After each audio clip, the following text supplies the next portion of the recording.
দর্শক, মানুষ কতটা বুদ্ধি খাটিয়ে কাজ করে আজকের ভিডিওতে তার কিছুটা নমুনা আপনাদেরকে দেখাবো। পুরোপুরি ভিডিওটা দেখতে থাকুন। দেখুন, এটা একটা পুকুর, আর এই পুকুরে চারিদিকে প্রচুর পরিমাণে গাছের পাতা পড়ে আছে। আর এই মেশিনটা এমন একটা মেশিন, এই পুরো পুকুরের যত ময়লা আবর্জনা পাতা এই মেশিনটা শোষণ করে নিচ্ছে। দেখুন কতটা বুদ্ধি খাটিয়ে আসলে এই জিনিসটাকে তৈরি করেছে, দারুণ। কিন্তু এরপরে যে বুদ্ধিটাকে দেখাবো, এটা দেখুন এমন একটা খাঁচা তৈরি করেছে বুদ্ধি খাটিয়ে, যে কোনো মুরগি কবুতর বলেন যে কোনো কিছু ঢুকতে পারবে কিন্তু বের হতে পারবে না, এমন একটা লক সিস্টেম করা আছে।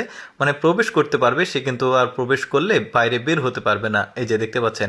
এরপরে এই বুদ্ধিটা দেখুন, এটা মূলত পাহাড়ি অঞ্চলের পানি স্রোতকে ব্যবহার করে তারা কত চমৎকারভাবে যে কোনো কাজ করে। এটা নিচে দেখুন পানি স্রোত, যে একটা চাকাতে ধাক্কা লাগছে, ওই চাকার সাথে ওপরে একটা চাকা আছে, এখানে ধান গম বা বিভিন্ন কিছু দেওয়া হয়। তো এটা ঘুরছে, ঘোরার সাথে সাথে কিন্তু আটা তৈরি হচ্ছে। বেশ চমৎকার। আরেকটু যদি ক্লিয়ার করে দেখায়, দেখুন এই স্রোতটা যাচ্ছে, আর ওই যে চাকাটাতে বাড়ি খাচ্ছে, ওই চাকার সাথে ওপরের এই চাকাটাকে কানেক্ট করা আছে। এখন ভুট্টা দেন বা গম দেন, এটা কিন্তু আটা হয়ে যাবে। এরপরে এই বুদ্ধিটাকে দেখুন, রাস্তা পরিষ্কার করার জন্য দারুণ একটা বুদ্ধি করেছে। দেখুন গাড়িটা যত ঠেলবে আর এই ময়লাগুলো এসে এই জিনিসটার উপর এসে লোড হবে।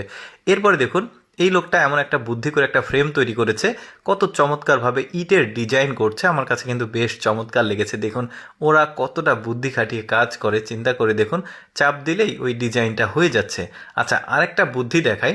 এটা হচ্ছে ওয়ান টাইম যে কফির গ্লাস রয়েছে, ওই গ্লাসটাকে কালেকশন করেছে। গ্লাসের মুখের উপরে সোনালী রঙের একটা বিট দেওয়া থাকে, ওইটাকে চুড়ি হিসেবে ব্যবহার করছে। দেখতে পাচ্ছেন মেয়েটা এই যে হাতে চুড়ি হিসেবে ব্যবহার করছে, কি বুদ্ধি!